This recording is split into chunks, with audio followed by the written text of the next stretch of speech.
Mario, welcome. If there's one message that you'd like people to take away from this episode, what might it be? Don't be afraid. Face your fears and go ahead. Go for towards your greatness to fulfill your desires, the dreams, and objectives. Don't be afraid. Don't be afraid of the life, and just go ahead. That's my message to everybody.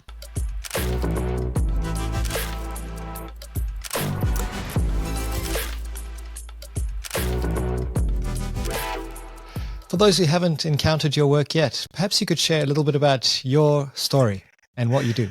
I'll start from the end. My name is Mario Bekes, and so first of all, thank you, Brad, for having me on your podcast. It's a true privilege to be the guest on your podcast, and you interviewed very amazing people, and I'm one of the few who has this privilege to be on your podcast.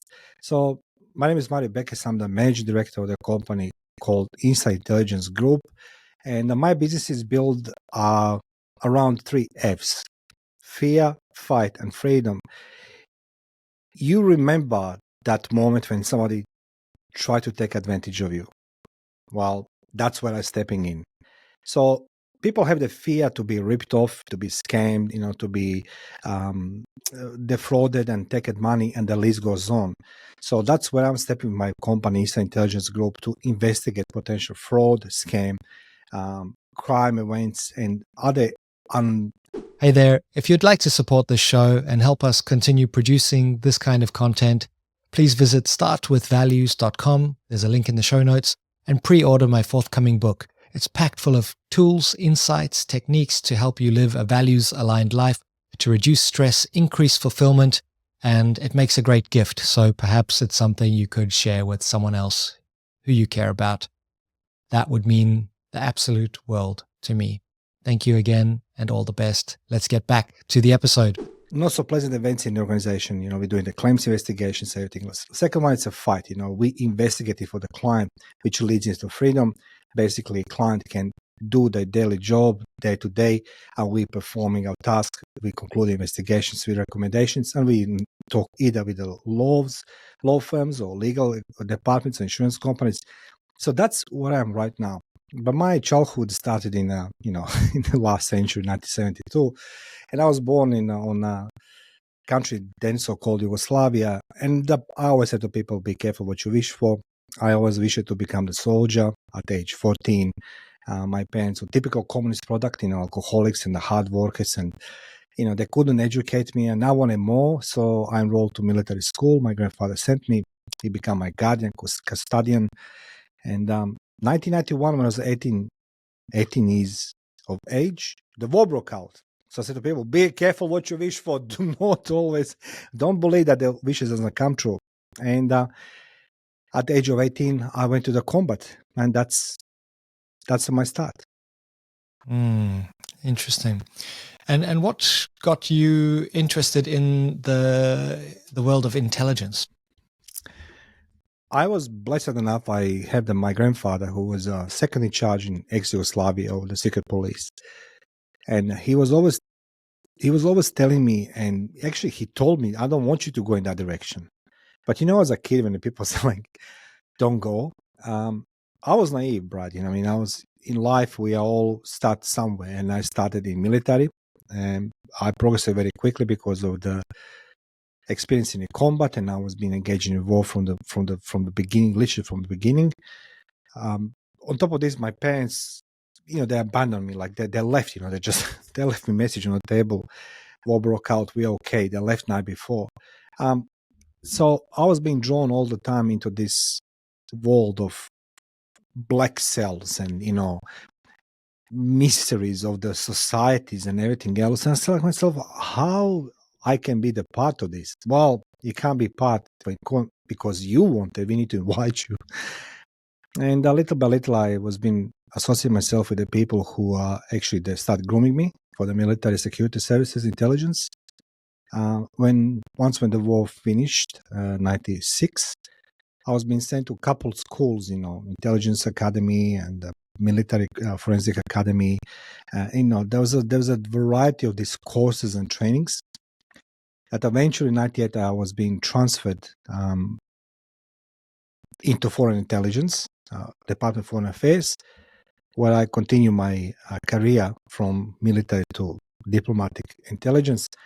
And in November 98, I was being sent to Canberra in Australia to work as a part of the then so-called Sector 7 or Directorate 7 of the foreign intelligence in foreign country. So I wanted to be the spy. Again, be careful what you wish for. That's how it happened. Is being a spy as glamorous and fun as it looks in films? No, it's actually very sad life. As I say, I was always tip of the spear. I didn't mind. I was young, naive, patriotism, nationalism, all these things. So I believe that whatever I do, it's a benefit in my country. Most of my work was not rewarded monetary, but more like a tapping on the shoulder, the medals. You have I need a chiropractor. How many medals I have? But it's not glamorous. It's a lie. It's a dangerous. Hey there, Brad here, and this is not an ad. This is me saying thank you for connecting with this podcast. I would like to offer you a free gift. If you visit bradleyhook.com/gift, you'll find something very special there just for you. Now back to the episode. It's you don't know what is real, what is real, what is not real anymore, and you go in the bed. Look, the fact is that you couldn't have the normal relationship with nobody because you never knew that some of my colleagues will disappear across the globe once when they engage into some type of relationship because the woman they were with, she was a part of their disappearance. So everything looks okay, but it's a big it's a young man life, that I'll say, you know what I mean? And then when you start thinking with your brain, you see the leadership is changing and they're getting their promotions, the better everything else, and you're just a source of you're just a tool in their hands for delivering the informations, which is okay. But again, it's a young man game. Interesting. And so at some point you pivoted from that world into private intelligence to help people figure out complex problems, challenges, etc. Yeah, like I was in Australia. That stage I met somebody here in Australia. So I purely lied her what I'm doing, how I'm doing. And I said, like, look, I'm here with expiring date.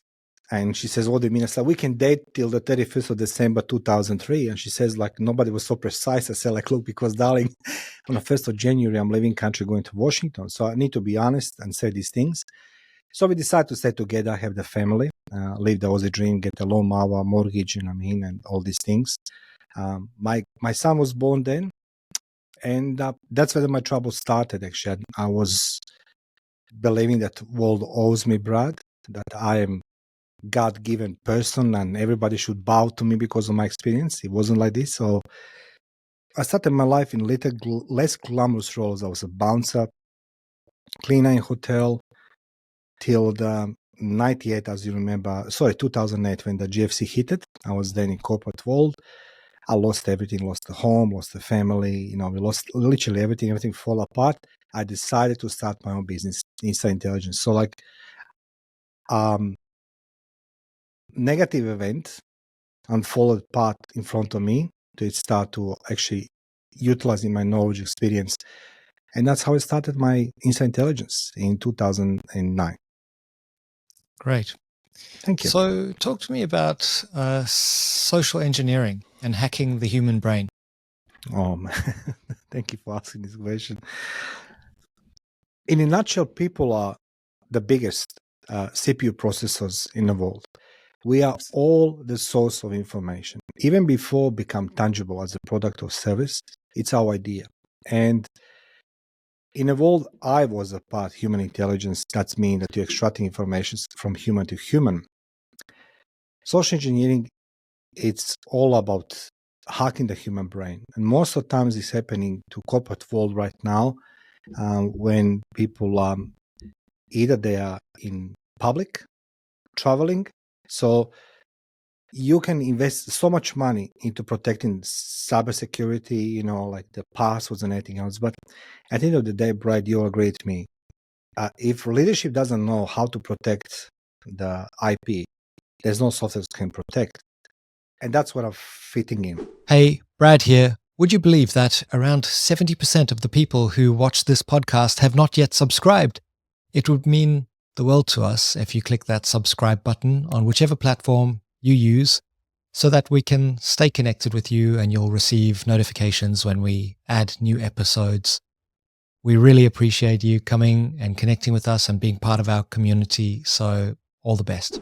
I'm educating corporations and train them how to protect their IP, because the moment they step out, so I'll give you an example. Social engineering, it's all about it's a story. It doesn't include the seven dwarfs and the Snow White, but you are get a target profile created about somebody. Let's just say about you. Who is the bride? So you're using the PIs, the surveillances, all possible open and source intelligence for the collection of the data about somebody. And then you create a story, the pretext. And but somebody's going to touch you, somebody on a trip, on a plane, in hotel, and they start engaging conversation with you without you even knowing that you're becoming willing participator of the sharing information about something or somebody, and you become informant for some organization without even knowing that you're actually giving the biggest favor to somebody. So social engineering is to create environment, a pretext to extract information of somebody else. And that's the most trustworthy source of information, because people love to talk, people love to drink, people love to impress. And I never understood in Australia, people love to say, Mario, I'm working. I say, wait, he's, some intelligence. And it's like, well, I was always saying people at the time, the taxi driver. That was my job.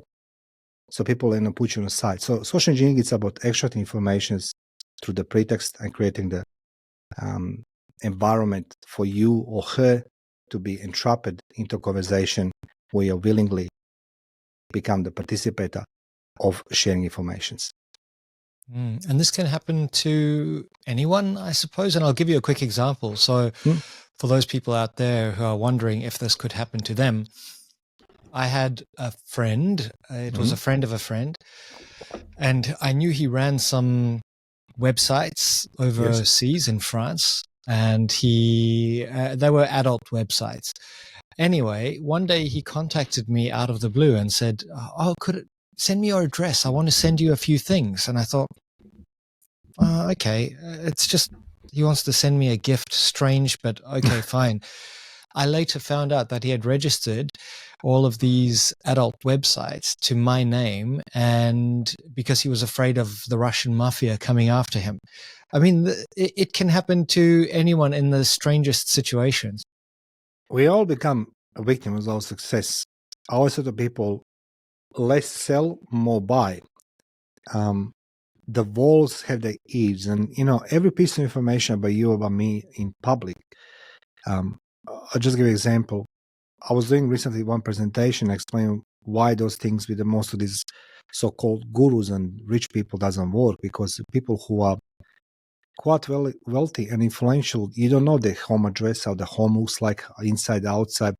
People are putting a lot of things on social media as well. So once when this happened, let's just say hypothetically to you with that friend, it requires a lot of hard work, money, and effort for something what is not yours. So sometimes it's better to say no. And I know it's the hardest word to say in life. It is saying no, rather than I help you and then being accomplice. Because once we become accomplice in whatever you are, it's a burden. It's on your shoulder to prove that you're not a part of something or some type of scam or some criminal activity. So that can happen to everybody, Brett. You're absolutely right. Everybody. In your experience, would you say most people are good, and there's a small element within society that have, maybe dubious intentions? Yeah, what are your thoughts? I generally believe that people are good. People are good. Unfortunately, we have something what is called our ego, right, and our alter ego, which needs to be fed. I know this to myself, and when things didn't go very well for me, what I was doing even more damages to myself. I was surrounding myself with the people who are that expression, the same misery loves company. So I attracted the worst people possible in my life, you know what I mean? And then I realized that actually I'm damaging myself even more. But I truly believe that people, generally speaking, they are good, but they need to have a good leadership. I always come back to this thing. We all need to be, we need to have the real model, no role model, real model who can be there for us. I remember during the war, the people I used to be look very high, this alpha males, right? I truly believe that they are God-given men on the planet Earth. They were the first one who ran away. And then I was being surrounded with the average Joe who was equally afraid like I was of everything. But somehow they're pushing my name, you become the section leader, platoon leader, this and that. I said, no, I don't want it. That's a high responsibility. But what they saw, they say, you're always smiling, rational decision making. So I think the people in general, they are good, but they need to be either have the exemplary role model and to learn from somebody how to stay true to their cause of being genuinely good people. But yes, I agree that they're generally 95% of people, they're good, yes. I would say 95%, yes. That's a good percentage. That is a good percentage. But the 5% can be really, ingenious in the scams and the things that they do in order to make a living in their own way. Which leads me to a question, something I've heard you talk about, which is industrial espionage. What does that mean, and what happens in the industrial world? When we talk about now, let's just the last 2 years, last 3 years, like a war in Ukraine, the conflict in the Middle East, everybody looks for prestige. No country can gain prestige on a market without influencing, let's just say China, without acquiring information and IP from somebody, some organization who is successful, then do either reverse engineering or they do the headhunting. Let's just say, I'll start with this one. LinkedIn, it's been the battleground for last couple of years. Chinese government will actively headhunting people from militaries and corporations to come to work for them, the retired professionals, right? Once when they come in China, of course, they're looking like they got a good job, good money, and everything else. But the reality, they're sharing information. However, industrial espionage component is not just acquiring information about product or services. It is as well something that one of the biggest component of industrial espionage, it is sabotage, which basically it is you sabotaging the product and services. And how this works, it's 3 elements which I always explain on my presentations. Number one, it's strategy. We all have the strategy how we're gonna reach something on the market, the new client, whatever it is. So people love to talk about, Brad, you saw on a LinkedIn. Watch the space. I'm gonna do this. I'm gonna do that. This is my client. Why would you talk about your strategy for the next 6 months? You know what I mean? So people will attack first your strategy. Industrial espionage, they're attacking your strategy because you are representing danger to some organization. Second one, you're talking about people who you are close with. I think that's the most common mistake of every organization. Who are their logistics? Who is their alliances? Who is their bankers? Who is their transport organization? And that's what your competitor will attack as a part of industrial espionage modus operandi.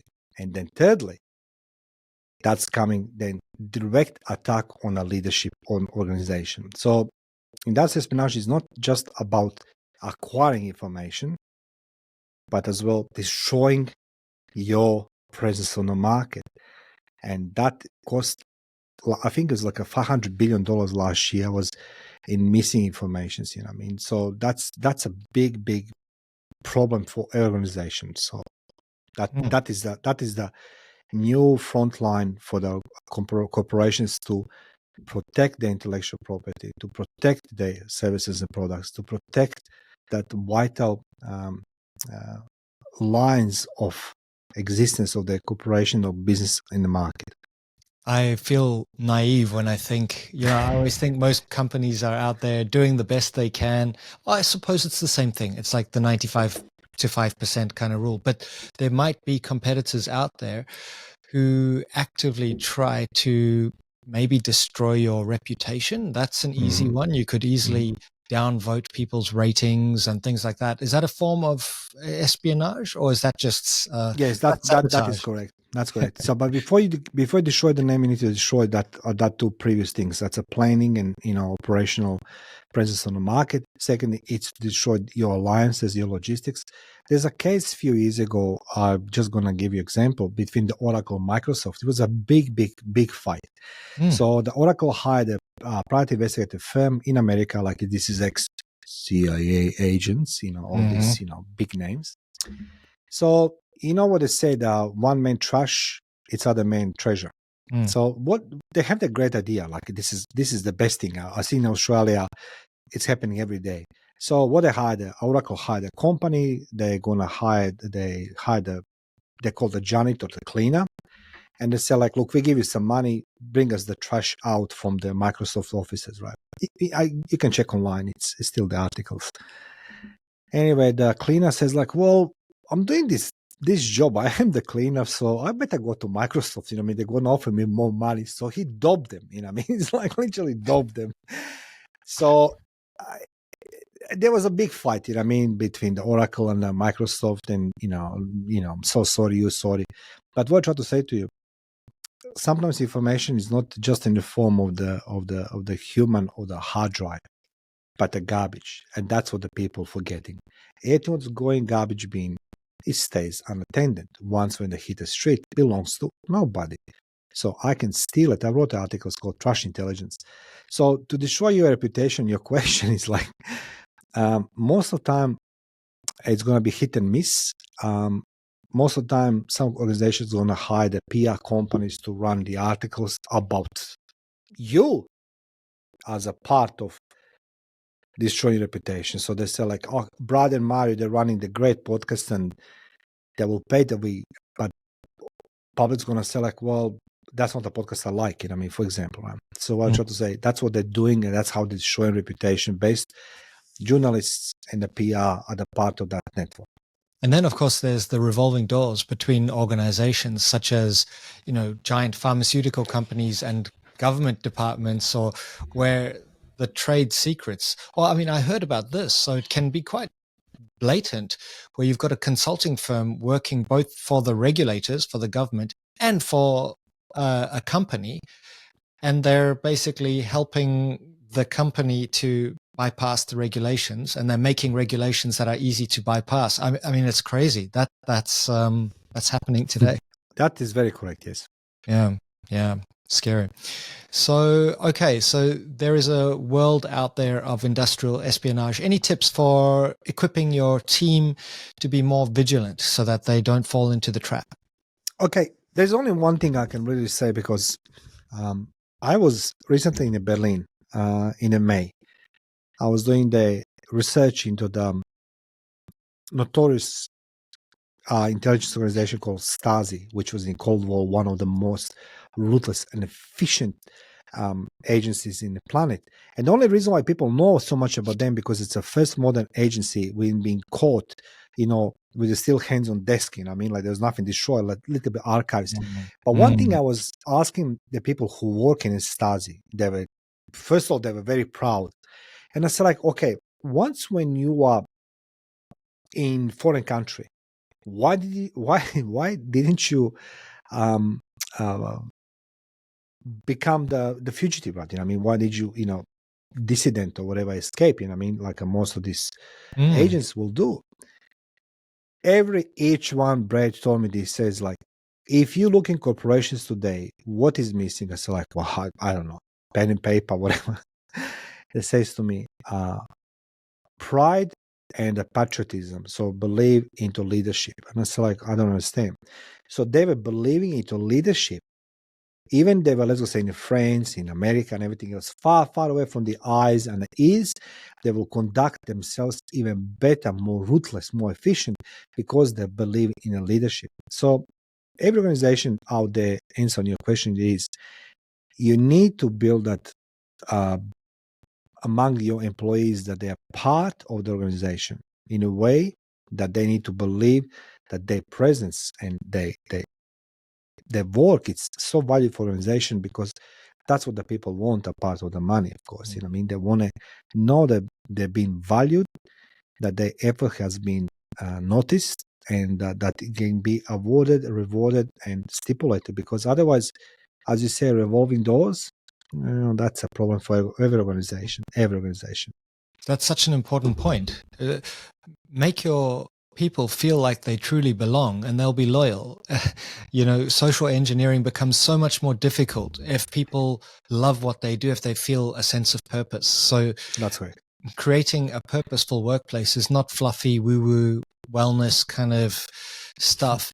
It's actually part of creating an engaged and committed, loyal workforce. That's correct. Yes, that's correct. Because after all, as you said, loyalty it is something what we need to build, and leadership. It's very important that aspect that they can build that believe that they are loyalty. It's number one to the company, and that way you prevent most of the wrongdoings, most of the fraud, most of the scam, and social engineering will be very unlikely to happen, because people are going to recognize that somebody's itching about conversations and informations.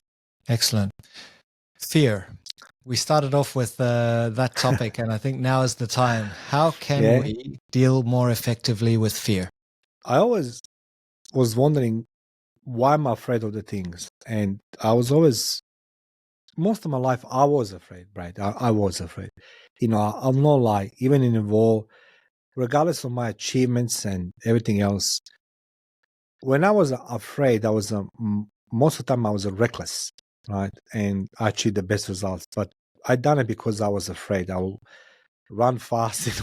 I was skinnier then, but I'll run fast. I'll do things, different ways. But one thing in military, they couldn't teach you how to deal with the fear, but how to manage the fear. And there was a few things we always learning in processes and procedures. Like one of them, it's a repetition. Repetition makes you permanent. So like if you repeat your actions over and over again, you don't need to be afraid that you will not be able to perform in the dark, or rain, and storm, snow, and everything else. But then as well, it's a management of the fear. They told us, as much as you're afraid, our enemy is afraid as well, equally, in all these things. So, they bring all these scientists and the medical professionals, and everybody's good in those things. But one thing I realized, that fear was my biggest obstacle for everything in my life. I was afraid because my parents told me, they come after war, you're never going to be this, you're never going to be that. And I pushed myself, and I was afraid to going to fail, because the fear of failure was for me the biggest thing. But my biggest problem was that fear doesn't come just because I can't explain this. It's some type of chemical reaction.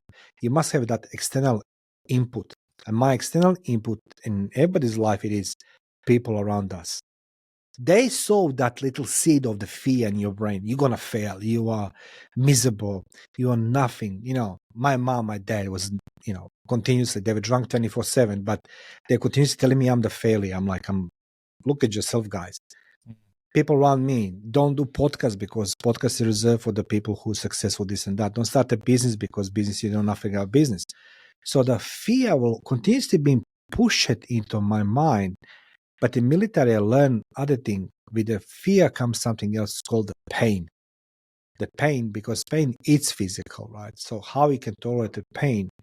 And then I realized, if I can tolerate pain, I'll need to manage the fear much more easily.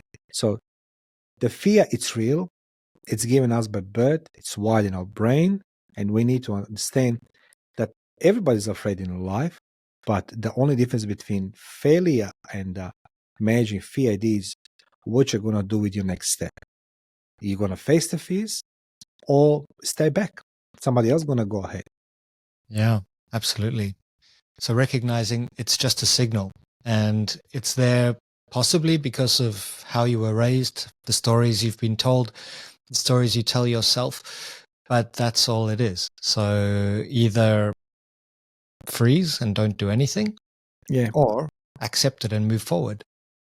I'll give you the example. Like once, during the war, like we were some mountain. I mean, we liberated one village, and we would just need to stay there during the night. We expect it's gonna, usually involve like, once when you retake when you take the position, enemy's gonna try to come back and retake from you. You know what I mean? And Brad, we were some trenches. Like I can explain to you. There's a flat field. There's only one tree. During the day, you could see this tree. But during the night, I was looking at that tree. I was like, my God, they're coming.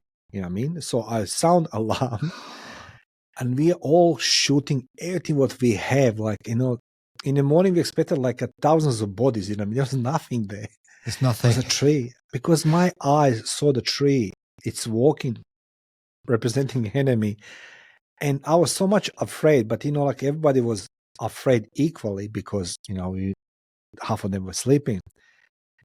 But I realized it's like my fear was stronger than my senses, because when using your senses, when you can smell it, you can see it, you can feel it, you can touch it. Don't be afraid. As long as you can use your senses, don't be afraid. But my fear actually causes so much problems because there was no more ammunition for next day. So it was a very difficult, to retain that position. So that fear happened to me, that the tree becomes my enemy. A tree was still today there. So it's like my fear. Yes. So if someone encounters a situation where they're feeling slightly anxious or afraid, any tips for real-time kind of regulation or stepping into the unknown? What would you recommend? I know that it sounds funny, but that says, every time when let's just say when I'm flying, I hate flying, man. I just don't like it, that feeling. You know what I mean? I just don't like it being on a plane, not being in control. And recently I fly in Surface Padres, and it was quite windy that day, and I knew it was going to be turbulences, but I wasn't expecting it's going to be that bad. So what I did actually was, I was afraid. I must say I was. You know what I mean? That was a comfortable situation. I saw the flight attendants, they're holding themselves as well like this. I said, like, that's not normal. Yeah. It's like in the movies. Yeah. When they look scared, it's like, okay, this is not good. Yeah. Yeah, like, usually, when the turbulences, you can see them, they're sitting, they fasten seatbelt, but they're talking, doing something. Those two, they were like this, like a robot. It's like, that doesn't look right. So what I did, I always said to people, I just said to myself, everything's going to be okay. Everything's going to be okay. And just breathe, you know what I mean? Just have the deep breaths in and out, and try to control present time rather than just thinking what possibly could be wrong. So I said to myself, it's going to be okay. We're still in the air. I try to think myself, everything is, I can see the wings, I can see these things. And somehow after a few minutes, we come into above the clouds, sun, everything was like a heaven. But it was a very unpleasant situation because the entire plane was quiet and some people screamed.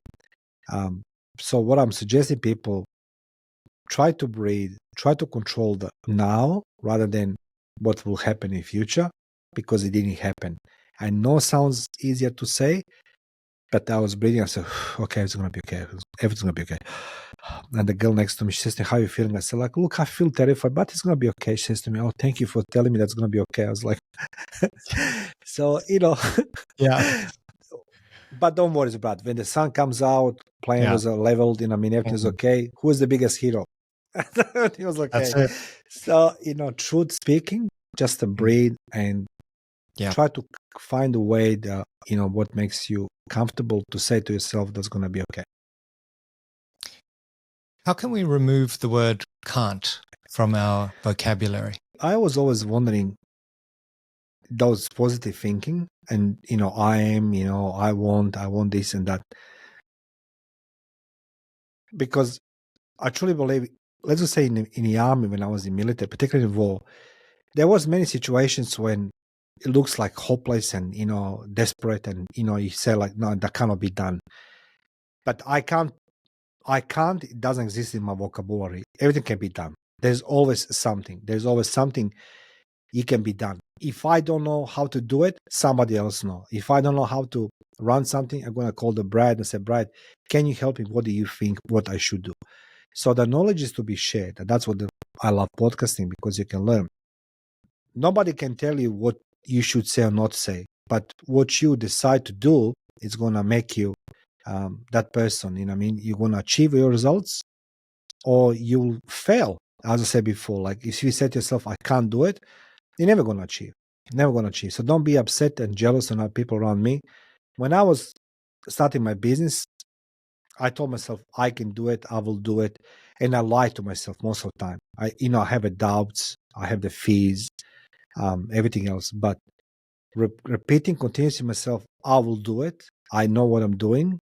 I will achieve. I remove that I can't. You need to tell yourself that I can't doesn't exist. I must, I will, and I will do achieve that results, because after all, how are you going to achieve results? As long as they're legal, nobody cares. You're just going to achieve results. And I said to myself, I have enough education, enough training in my life, enough life experience to know that if I don't know how to do it, somebody else knows. So I can't, it doesn't exist. That's it. You need to know when you ask for the help. That way you're going to remove the I can't.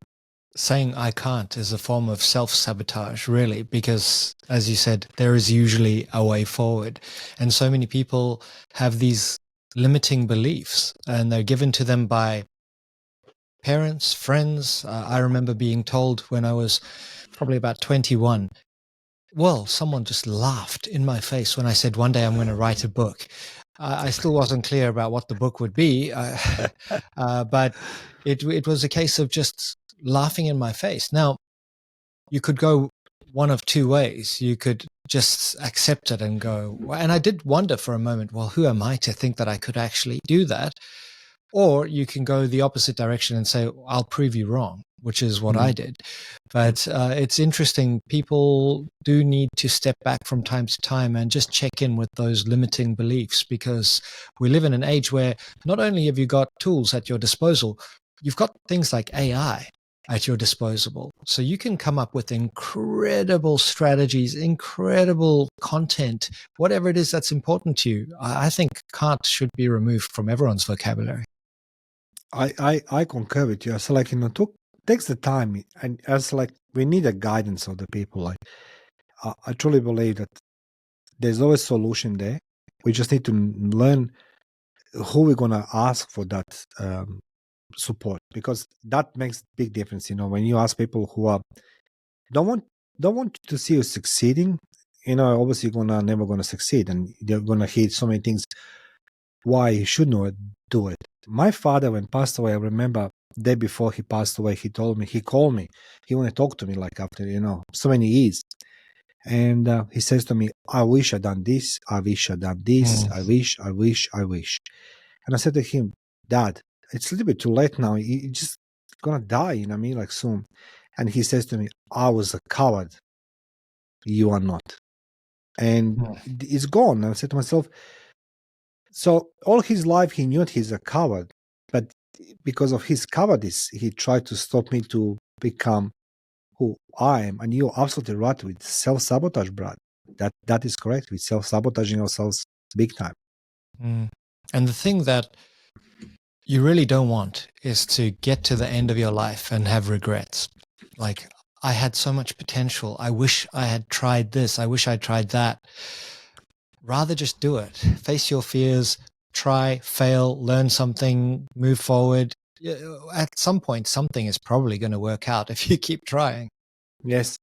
No, I agree with you. Like, look, after all, I was most of my life I was being laughed at, because I have a big dreams, dreams and daydreaming.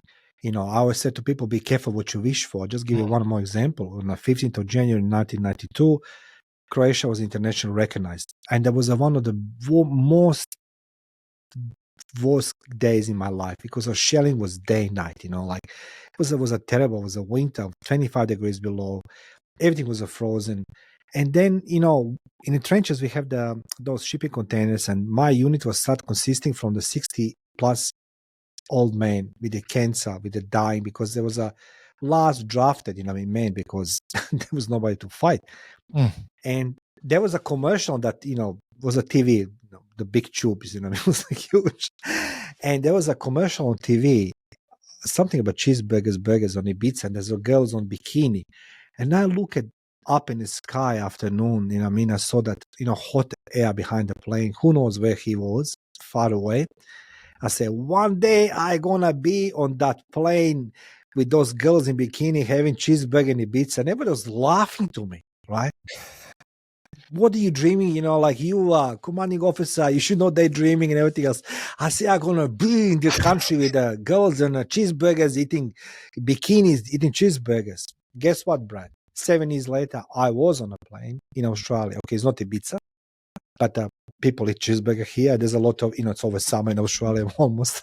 Mm-hmm. So I said to people, even then at age 19, people who are much more older than me, and I know they were at the end of their life then, they tried to stop me to dream, because I really wanted to be in that commercial with those girls, But watch out, so like, if you dare to dream, you need to dare to make a step. Regardless what environment says, wherever that part you're gonna meet a lot of people is gonna say, no, you can't, you don't, you should not do it. Just go for it. And I'm congratulating you, Brian, you write your book. You wrote your book, sorry. Thank you. I appreciate it. It's funny, I left South Africa, and when I said goodbye to my parents, I said, well, thanks for everything. I'm going to Australia and I'm going to find myself a beautiful girlfriend. And they were like, hold on, you've got a one-way ticket to England. This is not Australia. I was like, yeah, but I will end up in Australia. And I did.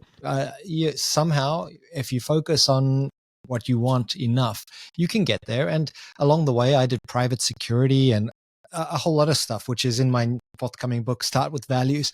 I talk about the early adventures. But as you said, you can find a way no matter where you are. And that's not just kind of, cliched motivational speak. It's pretty real. I've met people with incredible stories who just persevered and did the worst jobs and did the worst things, but just kept their eye on some kind of vision and made it. I suppose you might also not make it, but find fulfillment in the fact that you at least tried. At least you don't regret not trying. You said now biggest thing, try. My son was diagnosed with epilepsy when GFC happened, quite late in stage in his life, and doctor says it's because of the external inputs. Me and his mother fought. We lost the home, homeless. Everybody was trying to look some other things of the meaning of the life, and I said to my son, I'll go back in the ring, fight boxing, but you need to fight your epilepsy. And we did it, eventually he beat epilepsy, not because, he just wished better, but because he had a surgery 10 years later. The thing is, I didn't give up on things. He didn't give up on these things. So we both found ourselves so many times to give up on everything. But, one more push, one more day, let's go do this. And that's it to Brad. Go from South Africa, from the very violent country now, to the different environment, regardless you speak English or not. Man, I'm congratulating you, because it takes a lot of sacrifice to leave the family and everything what you know to start something new. Yeah. That speaks the volume about you. Well, it's I just felt I had no choice. It was time to make some big changes and not just resign myself to this is my life, just like some of my friends who had gotten into a lot of trouble. I had gotten into some trouble, and just go and explore the world. And there we go. 20, I don't know how many years later, 27 years later, I live in New Zealand of all places. But anyway, you never know where the path will lead. Yes. Mario, I'm interested in your Guinness World Record. Well, it comes as a product of the, I can do it. I will do it. I was looking that way to mark my life. I never planned nothing in my life. My first book or, whatever I was doing in my life, I didn't plan I will do this because I want to achieve some gratification, or some public, admirations, whatever it is. I want to do this for myself. So as I say, my son was always inspiration for me, because I saw him. He fought epilepsy, and he's got from bad to worse in all the situation. But then I think myself, I need to create a legacy. I need to create something different. So before I start my podcasting and started my business, when I started my company Inside Intelligence, I met a gentleman who is a big fan of the New Zealand, and he's my mentor, Professor Clive Smallman, who told me, it's not what you are by nature, but by nurture. And I said to him, I said, Clive, I don't like you, you're a professor, like all these, fancy things, no English, And then he told me, I want you to come on radio with me to run the show. I said, okay. And he put me on a path to finish academics here, masters in Australia, which I told him, I don't think so I'll be able to do it because English. And he says to me, I'm here to help you. So in return, I said to myself, I will surprise myself with doing something nobody does, and that's a Guinness World Record. So I organized this, and it was bloody. It was really bloody because I didn't sleep total 67 hours because I wake up in the morning, start at midday. When everything finished, it was going like 6 hours. It was preparation. When opportunity meet preparations and training, success will arrive. So I was ready for this. I achieved 55 hours, 25 minutes, continuous talking, continuous interviewing people. You only have 30 seconds of possible empty air. They will call it, nothing on air. Otherwise, you disqualify. So you need to talk continuously, what I mean? Crazy. But required a lot of preparations. Next year, doing another Guinness World Record. I can talk this some other time. But thing it is, I did it because I wanted to prove that impossible, it's possible. If I can do it, do things what you love, what you are best at, you're going to create results for the better tomorrow. Caffeine helped, or is it allowed? No, it is like you can do whatever you like, You can drink, you can smoke, you can whatever. But thing it is, many people actually failed me, Brad, because I organize a lot of interviews. So people who's supposed to come 2:00 in the morning to be most active, most hyperactive, so they bring my energy up, they didn't turn up. So yes, I was 2 nights, I was between the 1 to 4:00 in the morning without my guests. So some people jumped in, they sat in the car and they drove in the radio station and they say like, listen, I'm here. I can see you on your own because, after sometimes you have nothing to talk about. Yeah. So I've been let down with a few people. So I did it, and I think everybody can do it. As long as you have a clear desire to do it, you'll achieve it. Well, if you ever do it again, count me in. I'll be there no matter what time of day or night to Next year you're gonna know. Next year we're involving the space, the parachute, the free fall. It's gonna be done, and we're gonna reach new records. Amazing. I love it. I love it. Mario, how can people connect with you, find out more, follow your work, discover your books? First of all, again, Brad, thank you for having me in your podcast. I'm pretty sure you're gonna put my details. So guys, give the love and support to Brad and his podcast. You're gonna find all contact details there. If you wanna just Google it, Mario Bekes, Bekes, and you're gonna find me in very many different ways in social media, websites, or But I said like Brad's gonna put details, so give him love, support, and my details gonna be on his podcast. I look forward to it very much so. Everyone, the links are in the show notes, so do click on them. Check out Mario's work, his podcast, books, just so much information there. Mario, any final thoughts for those who stayed with us right till the end? Thank you for listening, guys. I just gonna say thank you, Brad, for having me in your podcast, and thank you for me sharing my story with your audience. And I'm admiring you for making steps, guys. What Brad did from South Africa to New Zealand requires the courage, and that's you're gonna learn from Brad and this podcast how to be more courageous. So that's my final words for this podcast. Be courageous. Thank you so much. Everyone, thank you for joining this episode. And again, do check out the links in the show notes. I'll see you next time.